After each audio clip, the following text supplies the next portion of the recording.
ಸಿದ್ದರಾಮಯ್ಯ ಡಿಕೆಶಿ ಯಾರ ಕಡೆ ನಿರ್ಮಾಣ CM ಹಾರಾಟ ನಯವಾಗಿ DKಶಿ ಟೀಮ್ ಟಕ್ಕರ್ ಅಂತೆ. ಏನು ಟಕ್ಕರ್? ಸೋಷಿಯಲ್ ಅಧಿಕೃತ ಖಾತೆಯಲ್ಲಿ DKಶಿದು ಎಲ್ಲ ವಿಡಿಯೋಗಳು ಹಾಕೋದು.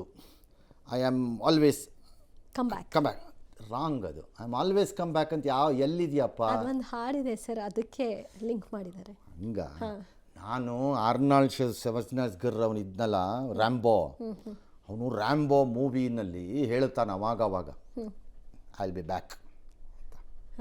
ಹಾಗೆ ಎಲ್ಲೋ ಸಾಹೇಬ್ರು Rambo type I am back ಅಂತಂತಿದ್ದಾರೇನೋ ಅಂತ ಅನ್ಕೊಂಬಿಟ್ಟೆ. ಇದು ಬೇರೆ ಹಾಡೇ ಬಿಡಿ, ಹಂಗಾರೆ ಆಗಲಿ, ಸಂತೋಷ. ಅದು ಹಾಕತ್ತಿದ್ದಾರಂತೆ, ಹಾಕೊಳ್ಳಿ, ಯಾರು ಬೇಡ ಅಂದವ್ರೀಗ. ಒಂದು 5-6 ಪೋಸ್ಟ್ ಈ ಥರ ಇದೆ ಸರ್. ಇದನ್ನು DK Shivakumar should own it.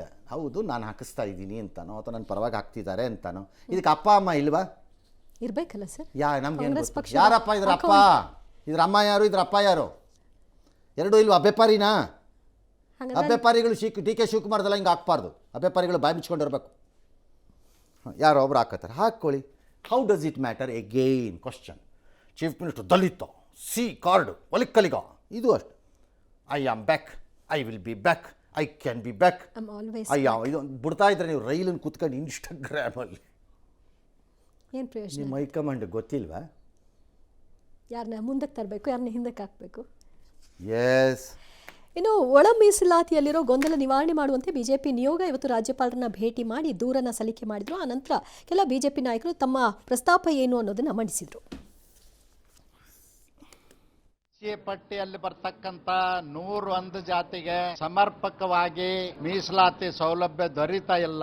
ಒಂದು ಕಣ್ಣಿಗೆ ಬೆಣ್ಣೆ, ಒಂದು ಕಣ್ಣಿಗೆ ಸುಣ್ಣ ಅನ್ನೋ ರೀತಿಯಲ್ಲಿ ಕಳೆದ 25-30 ವರ್ಷಗಳಿಂದ ಒಳ ಮೀಸಲಾತಿಗಾಗಿ ಹೋರಾಟವನ್ನ ಮಾಡ್ತಾ ಇದ್ರು. ಸಿದ್ದರಾಮಯ್ಯನವ್ರ ಸರ್ಕಾರ ಕರ್ನಾಟಕ ರಾಜ್ಯದಲ್ಲಿ ನಾಗಮೋಹನ್ ದಾಸ್ ವರದಿಯನ್ನು ಜಾರಿಗೆ ಮಾಡಬೇಕಾಗಿತ್ತು. ಆದರೆ ರಾಜಕೀಯ ತೀರ್ಮಾನ ತೆಗೆದುಕೊಂಡಂತ ಈ ರಾಜ್ಯ ಸರ್ಕಾರ ಮಾದಿಗ ಉಪಜಾತಿಗಳಿಗೆ ಅನ್ಯಾಯ ಆಗಿದೆ ಅಂತೇಳಿ ನಮ್ಮೆಲ್ಲರ ಅಭಿಪ್ರಾಯ. ನನ್ನ ಪ್ರಕಾರದಲ್ಲೂ ಅದು ಸರಿ.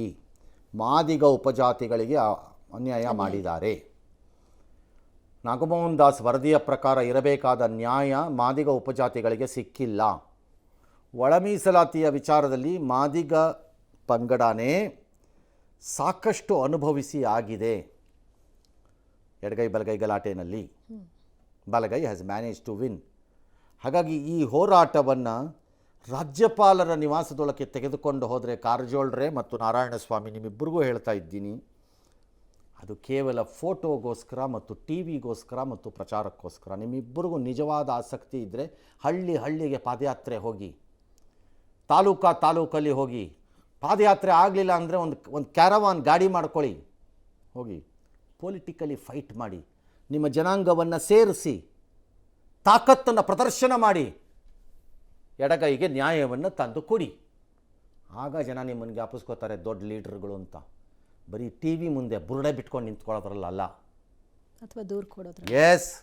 ಜೀನಿ ಸ್ಲಿಮ್ ತಗೊಳಕ್ಕೆ ಸ್ಟಾರ್ಟ್ ಮಾಡಿದ್ನು, ಅವಾಗ ಮಂತ್ಲಿ ಪೀರಿಯಡ್ಸ್ ಆಗ್ತಾ ಇದ್ದೀನಿ. PCOD ಪ್ರಾಬ್ಲಮ್ ನಾರ್ಮಲ್ ಆಗಿದೆ, ಥೈರಾಯ್ಡ್ ನಾರ್ಮಲ್ ಆಗಿದೆ. ಪೀರಿಯಡ್ಸ್ ಎಲ್ಲ 6 ಮಂತ್ ಆದ್ರೂ ಆಗ್ತಾ ಇದ್ದಿಲ್ಲ, ಇವಾಗ ರೆಗ್ಯುಲರ್ ಪೀರಿಯಡ್ಸ್ ಆಗ್ತಾ ಇದೆ. ಜೀನಿ ಸ್ಲಿಮ್ ನ ಯೂಸ್ ಮಾಡಿ 8 ತಿಂಗಳಲ್ಲಿ 55 kg ಸಣ್ಣ ಆಗಿದ್ದಾರೆ. ಜೀನಿ ಸ್ಲಿಮ್ ತಗೊಳ್ಳಿ, ಬೇಗ ಸಣ್ಣ ಆಗ್ತೀರಾ, ಫ್ಯಾಟ್ ಲಾಸ್ ಆಗ್ತದೆ. ಜೀನಿ ಸ್ಲಿಮ್ ನ ಯೂಸ್ ಮಾಡಿ 100% ಯಾವುದೇ ಸೈಡ್ ಎಫೆಕ್ಟ್ ಇಲ್ದಂಗೆ ಸಣ್ಣ ಆಗ್ತೀರಾ.